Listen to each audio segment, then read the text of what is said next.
एक दिवशी रात्री मी स्वयंपाकघरात काम करत होते. अचानक माझे सासरे स्वयंपाकघरात आले आणि माझ्या पाठीमागून मला धरले. त्यांनी मला ढकलून टेबलावर लागून माझ्याशी अयोग्य वर्तन करायचा प्रयत्न केला. मी घाबरून म्हणाले, "बाबा, तुम्ही माझ्याशी काय करत आहात? मी तुमच्या मुलीसारखी आहे." सासरे म्हणाले, "शांत रहा, एकदम शांत. मी जे करतोय ते करू दे. तुझ्यासोबत असे करणे माझं खूप दिवसांपासूनचं शौक आहे. तुझं हे वेड लावणारं रूप पाहून मी वेडा होतो." मी म्हणाले, "बाबा, मी तुमच्या मुलाला सगळं सांगेन." ते म्हणाले, "माझा मुलगा तुझं काही विश्वास ठेवणार नाही." असे म्हणून सासऱ्यांनी माझ्यासोबत जे केलं, ते ऐकून तुमच्या अंगावर काटा येईल. म्हणूनच मी तुमच्या दोन्ही पाया पडून सांगते. ही कथाच कथेचा खरा अर्थ कळेल. लग्नाला फक्त 3 दिवस झाले होते. सुरुवातीपासूनच माझे सासरे माझं नाव घेऊन बोलत असत. सासरवाडीत फक्त माझे नवरा सुधीर आणि सासरेच राहत होते. पहिल्या रात्रीत सुधीरने मला विशेष सांगितलं होतं की माझे बाबा खूप रागीट स्वभावाचे आहेत. त्यांना कधीही ना म्हणू नकोस. नाहीतर ते खूप रागावतात आणि उलटं-सुलटं करायला लागतात. आणि हे 3 दिवस मी तेच पाहत होते. जेव्हा जेव्हा सासरे सुधीरला हाक मारत, तेव्हा सुधीरचा चेहरा फिक्का पडायचा. तो घाबरून लगेच खोलीतून बाहेर पडून सासऱ्यांचं चेहरा पाहून सासऱ्यांबद्दल माझ्या मनात चिडचिड होती. कारण ते नेहमीच रागात असत. लग्नाच्या 3 दिवसानंतर चौथ्या दिवशी सकाळी सुधीर मला म्हणाला, "आज तुला बाहेर." मी खूप खुश झाले. थोड्या वेळाने सासरे ओरडून सुधीरला हाक मारू लागले. हं. त्यांची हाक ऐकताच सुधीर लगेच खोलीतून बाहेर पडून सासऱ्यांच्या खोलीत गेला. थोड्या वेळाने मला सासऱ्यांच्या खोलीतून ओरडण्याची आणि रागाची आवाज येऊ लागली. ते सुधीरला म्हणत होते, "3 दिवस लग्नाच्या गडबडीत संपले. तू जाणतोस ना की कारखान्यात तू नसल्याने किती नुकसान होतंय.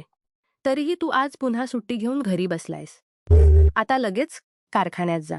जाऊन सगळ्या मजुरांच्या डोळ्यासमोर राहा, जेणेकरून ते नीट काम करतील. तुझं लग्न मी यासाठी केलंय की तू दिवसभर घरी बसून राहणार नाहीस. आणि तुझ्या बायकोला सांग की स्वयंपाकघराची जबाबदारी नीट सांभाळावी. घरी आता दुसरी कोणतीही बाई नाही जी स्वयंपाकघराची जबाबदारी घेईल." हे ऐकून मला खूप राग आला. कारण लग्नाला फक्त 3 दिवसच झाले होते आणि हे 3 दिवस मी नाश्ता बनवून दिले होते. तरीही दररोज सासरे माझ्या बनवलेल्या नाश्त्यात काहीतरी दोष काढत. जरी सुधीरने प्रेमाने मला समजावलं होतं की बाबांच्या बोलण्याचा वाईट अर्थ काढू नकोस. 3 दिवस मी याच विचारात होते की सासऱ्यांचा स्वभाव नेहमी असा का असतो? पण आज त्यांनी जे ओरडणे सुरू केलं होतं, त्यामुळे मी खूप घाबरले. थोड्या वेळाने सुधीर चेहरा काळा करून खोलीत आला आणि म्हणाला, "मला माफ कर. मला आताच कारखान्यात जावं लागेल." मी त्याला सांत्वन देत म्हणाले, "ठीक आहे, काही हरकत नाही. आधी काम पूर्ण कर. आपण दुसऱ्या दिवशी फिरू." माझ्या मनातील दुःख मी सुधीरला कळू दिले नाही. त्यानंतर सगळे तयार होऊन कारखान्यात गेले आणि मी स्वयंपाकघरात येऊन भांडी घासू लागले. लग्नाला फक्त 4 दिवस झाले होते आणि मला घरातील स्वयंपाकाची जबाबदारी घ्यावी लागली.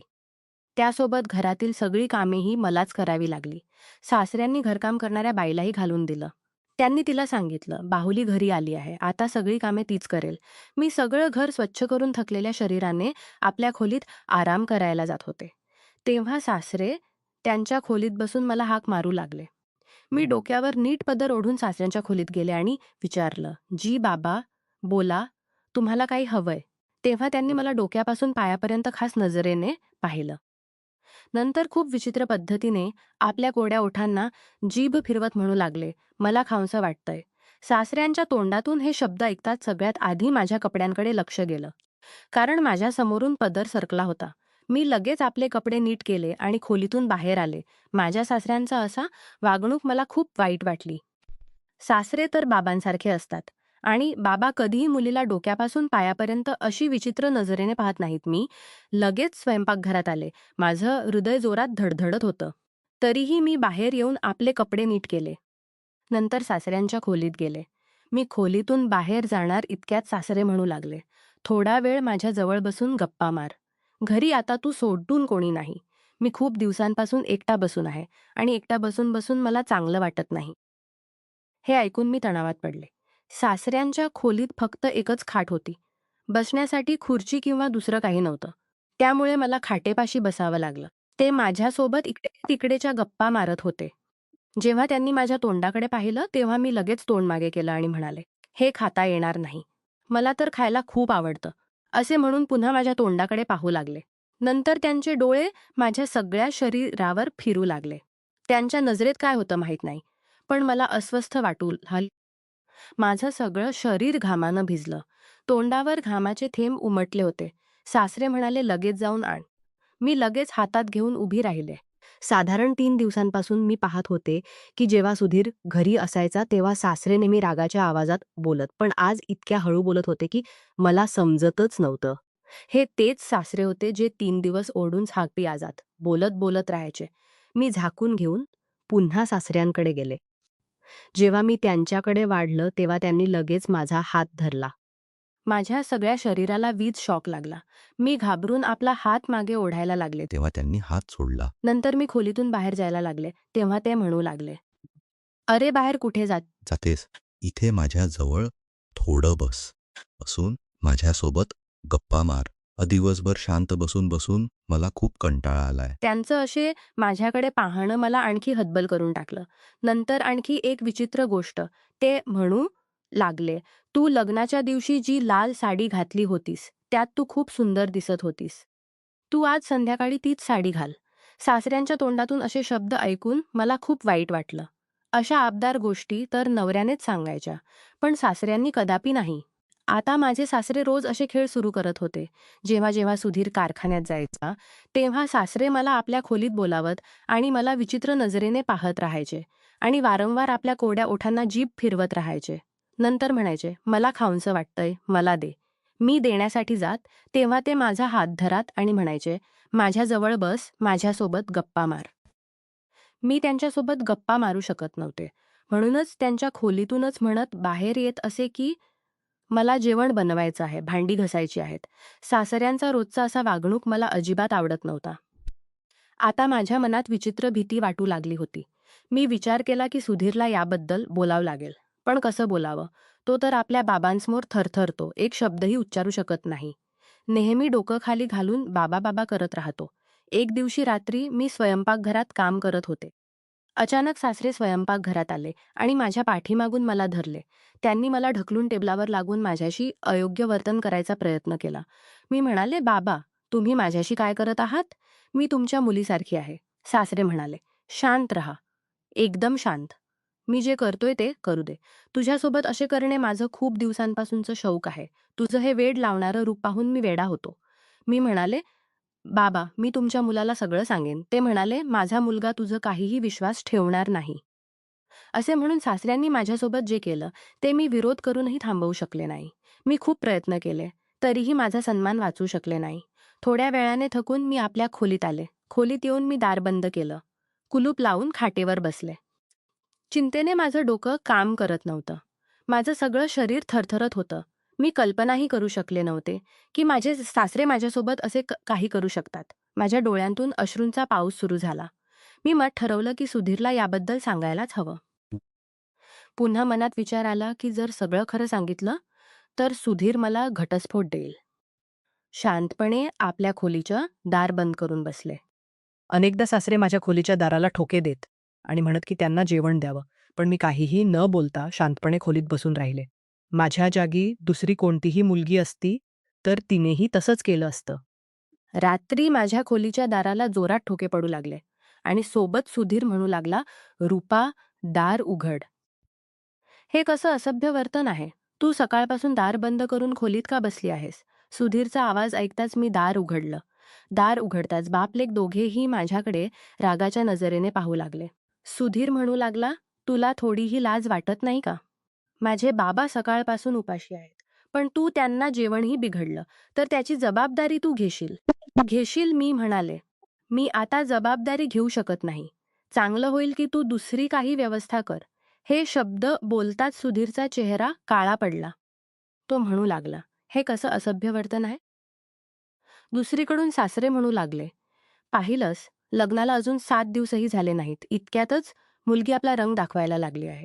मी आधीच जाणतो की मुली लग्नानंतर असं करतात आणि वेगळं होण्याचं स्वप्न आधीच डोळ्यात बसवून ठेवतात. पण लग्नाला 7 दिवसात असं करेल हे मला माहीत नव्हतं." सुधीर म्हणू लागला, "आज तू हे चुकूनही हे बोललीस तर मी तुला घटस्फोट देऊन घराबाहेर काढून टाकेन. पण पुढे कधीही चुकूनही हे बोललीस." नवऱ्याच्या तोंडातून हे शब्द ऐकताच माझा चेहरा फिक्का पडला. माझ्या बापांच्या घराची स्थिती खूप गरीब होती आणि आम्ही 6 बहिणी होतो. बाबांनी खूप कष्ट करून हुंड्याचे पैसे जमा करून मुलीचं लग्न केलं होतं. म्हणूनच आईने मला निरोप देताना सांगितलं होतं की कधीही भांडण करून सासरवाडीतून परत येऊ नकोस. आपल्या नवऱ्याच्या आणि सासऱ्यांच्या सगळ्या गोष्टी मान्य करून आपलं संसार नीट सांभाळ. पण जे काही सासरे माझ्याकडून मागत होते ते मी कसल्याही परिस्थितीत करू शकणार नव्हते. त्यांचा विचित्र वागणूक आणि बदमाशी दिवसेंदिवस वाढत होती. त्यावेळी सुधीर इतका रागावला होता की जर मी त्याला बाबांबद्दल सांगितलं असतं तर नक्कीच तो मला खोटारडी समजला असता. मी काहीही उत्तर न देता खाटेवर बसले. सासरे म्हणू लागले, सुधीर, बाहुलीला शेवटच्या वेळेला समजावून सांग की तिने आपलं डोकं नीट वाटेला आणावं. नाहीतर मी तिच्या बाबांशी बोलेन आणि तिच्या बाबांना सांगेन की आपल्या मुलीला सांभाळ. असे म्हणून सासरे खोलीतून बाहेर गेले. मी रागाच्या नजरेने सासऱ्यांकडे पाहिलं. सुधीर म्हणू लागला, काय गडबड सुरू केली आहेस? तुझ्या खांद्यावर 10 जणांचं ओझं नाहीये की तू सांभाळू शकत नाहीस. अरे माझे बाबा तर एकटेच आहेत घरी. ना भाऊ ना बहीण. अशी खोटी गडबड संसाराचं स्वप्न सगळ्या मुली पाहतात. जेणेकरून त्यांच्यावर जास्त जबाबदारी पडणार नाही. मी सुधीरला म्हणाले, आज जर माझी सासू आणि दीर नणंद असती तर आज ज्या परिस्थितीतून मी जात आहे त्यातून मला जावं लागलं नसतं. माझं बोलणं ऐकून सुधीर माझ्याकडे रागाच्या नजरेने पाहत म्हणू लागला, काय अगटीत घडवलंय माझ्या बाबांनी. तुला तर फक्त 2 वेळचं जेवण द्यायचंय. तेही तुला ओझं वाटतंय. बघ, मी घरी भांडण-तंटा अजिबात आवडत नाही. दिवसभर कारखान्यात राहून नंतर थकून शांततेच्या आशेने घरी येतो आणि घरी येऊन अशी गडबड पाहू शकत नाही. घरी मला शांतता हवी. मी भांडण-तंटा पाहण्यासाठी लग्न केलं नाही. शांतता मिळण्याच्या आशेने केलं. मी म्हणाले, सुधीर एक काम कर, तू आपल्या बाबांचं लग्न लावून दे. माझं हे बोलणं होता सुधीरने जोरात थप्पड माझ्या तोंडावर मारली आणि म्हणाला, लाज वाटत नाही तुला असे शब्द बोलताना? बाबांना आता वय झालंय लग्न करायला. माझ्या बाबांच्या 2 वेळच्या जेवणाचं काय तुला इतकं ओझं झालंय की तू ते बनवू शकत नाहीस.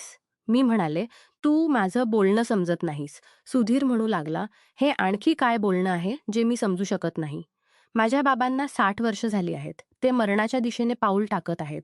त्यांना मधुमेह आहे, रक्तदाब आहे. आणि तू हवी आहेस की या वयात माझे बाबा एका मुलीची जबाबदारी सांभाळतील. आता मी आपल्या नवऱ्याला कसं समजावू की त्याचे बाबा आपल्या मुलाच्या बायकोकडे कुदृष्टी ठेवून आहेत? मी म्हणाले, तू लग्न लावून दे. मी तुझ्या बाबा, माई दोघांची जबाबदारी सांभाळेन. माझं बोलणं ऐकून तो विचित्र हसत म्हणू लागला, एक तर तू माझ्या बाबांचं जेवण बनवू शकत नाहीस. त्यावर तू माझ्या सावत्र आईची जबाबदारी सांभाळण्याची गोष्ट बोलतेस.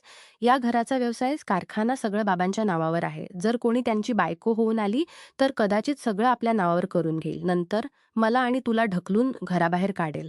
बाबांचा राग तर तू चांगल्या प्रकारे जाणतेस. जेव्हा ते रागावतात तेव्हा त्यांना हुशज्ञान राहत नाही. म्हणूनच मी शांतपणे बाबांचं बोलणं ऐकतो.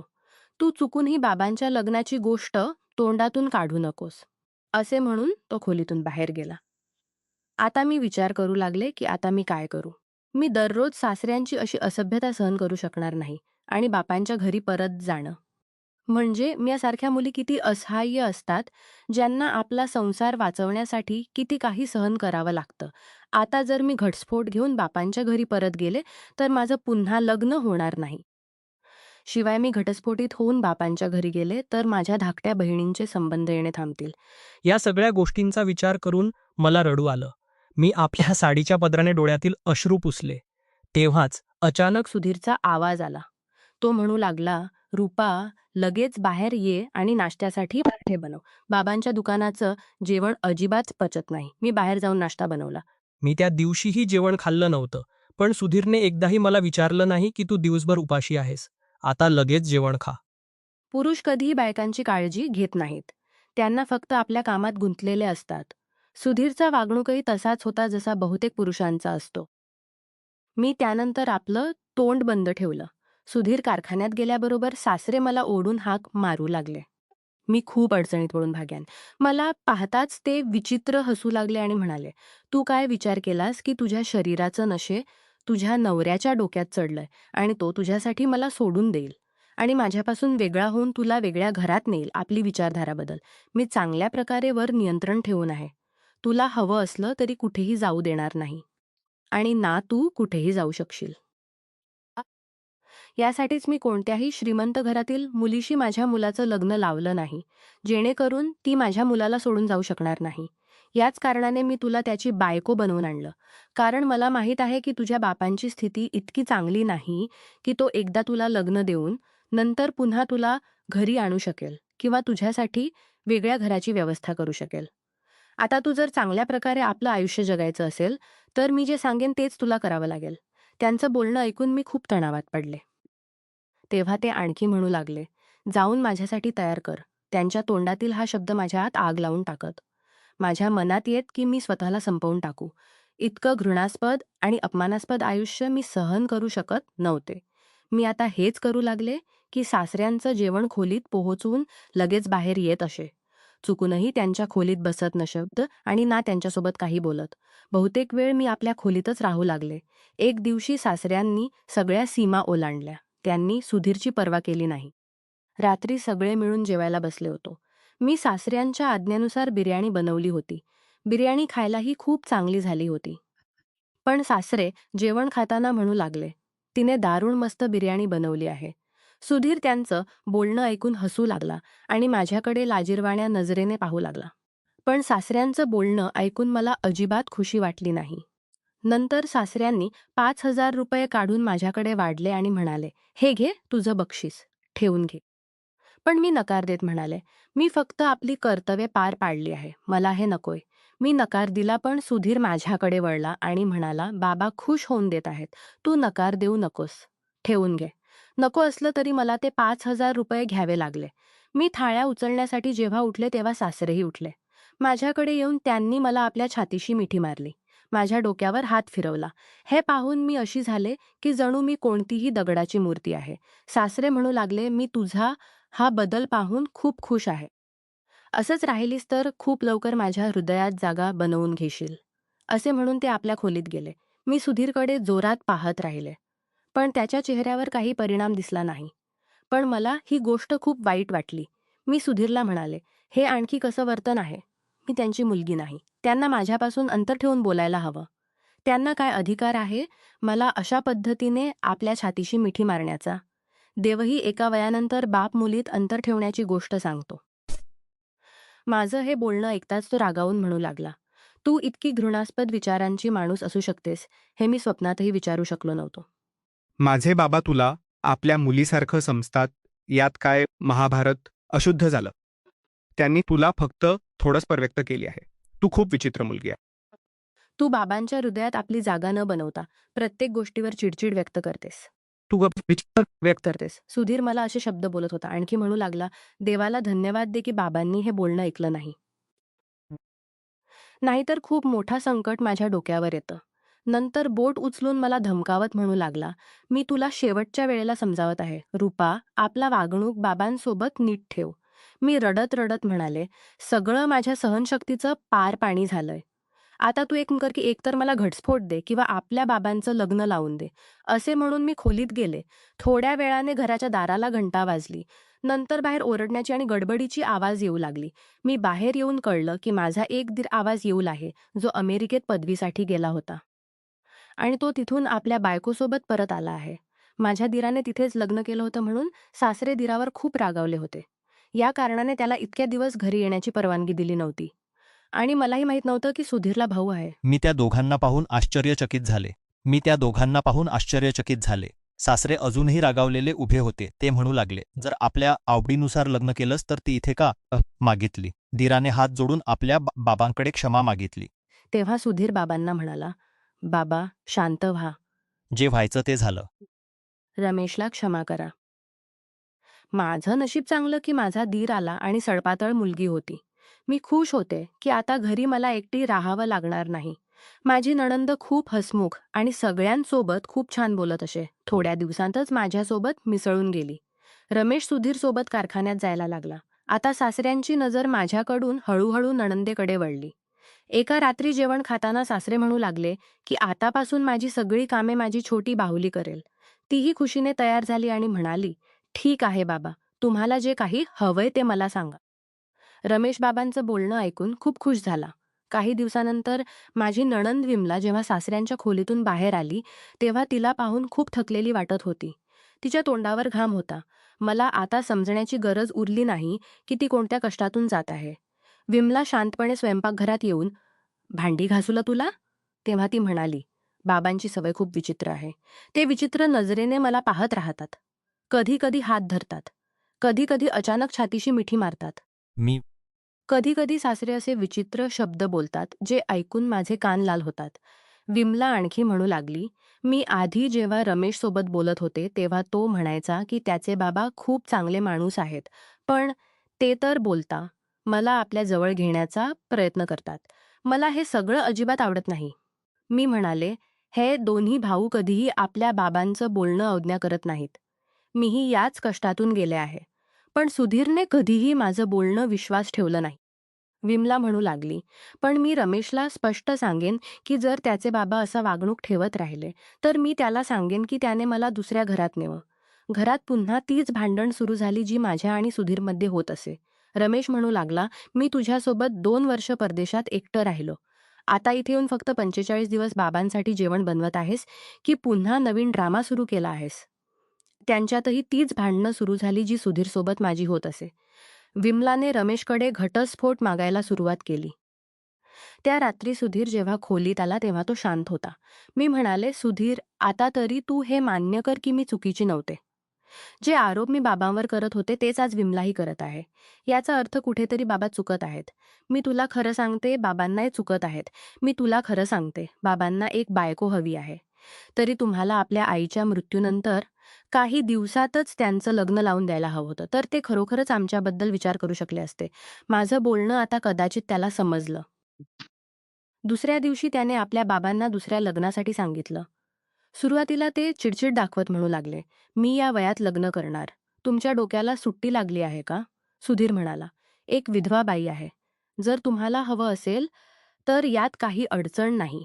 त्या बाईला आता 40 वर्षांवर आहेत आणि ती भावाच्या घरात खूप कष्टाने आपलं आयुष्य काढत आहे. पण नंतर 2-4 दिवसांनी स्वतःच म्हणू लागले, ठीक आहे, मी लग्न करून घेतो. काही दिवसांनी त्यांचं लग्न झालं. यामुळे फरक पडला की घराचं वातावरण खूप चांगलं झालं. सुधीर आता स्वतः मला म्हणायचा की तू बरोबरच म्हणाली होतीस, बाबांना एक बायको हवी होती. माझी नवीन सासू सासऱ्यांची खूप सेवा करत आणि आता सासऱ्यांची नजर आमच्याकडे तशी उठत नव्हती. आपल्या समाजात ही गोष्टही खूप सामान्य झाली आहे की जर बाबांना वय झालं तर मुलं त्यांचं दुसरं लग्न लावू इच्छित नाहीत, ज्यामुळे कुटुंबात येणाऱ्या नवीन बाहुलीला अशा प्रकारच्या समस्यांना सामोरे जावं लागतं, जशी समस्या मला आणि विमलाला भोगावी लागली. अशा समस्या टाळण्यासाठी कुटुंबात खुलं संवाद असणं, स्त्रियांच्या भावनांना विश्वास देणं आणि चुकीच्या वर्तनाला खूप आवश्यक आहे. कोणत्याही प्रकारचं गैरवर्तन कधीही सहन करू नये आणि योग्य वेळी कुटुंबवर्तन कधीही सहन करू नये आणि योग्य वेळी कुटुंबातील इतरांना सांगून मदत मागावी. तसेच वयस्कर साथ देऊन कुटुंब निरोगी ठेवता येतं. नमस्कार मित्रांनो, तुम्हाला ही कथा आवडली असेल तर चॅनेलला सबस्क्राईब करायला विसरू नका आणि यापेक्षाही अधिक रंजक व्हिडिओ पाहण्यासाठी माझ्या चॅनेलवर नुकताच अपलोड केलेला नवीन व्हिडिओ नक्की पहा. तो तुम्हाला खूप आवडेल अशी मला आशा आहे.